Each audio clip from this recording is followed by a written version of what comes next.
as opposed to like, I need to make life on my terms. I need to expand. I don't need a trigger warning so that I don't react. I need to get rid of my triggers. That's my responsibility. I mean, I think Jordan and I both agree on one thing, which lots of things, but one of them is it's 100% responsibility gives you freedom. Most people want freedom, but you can't have it as long as someone else is making you feel this way. Someone else is making you act this way.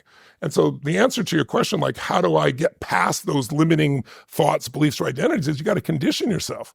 You know, there's a silly metaphor, but it's a true one. You know, you go to a circus and they take a baby elephant and they got a little chain around him and they put it and they drive the little stake down in the ground. And for a baby elephant, they tug around, they try for a long time, and eventually they learn, I can't get loose.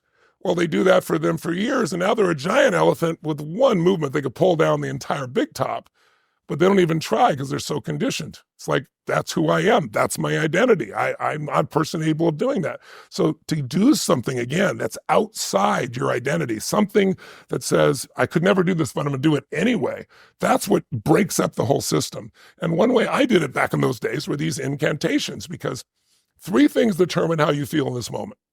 If you're listening right now at home and you're bored or you're excited or you're curious or whatever feeling you're having, number 1 is how you're using your body right now.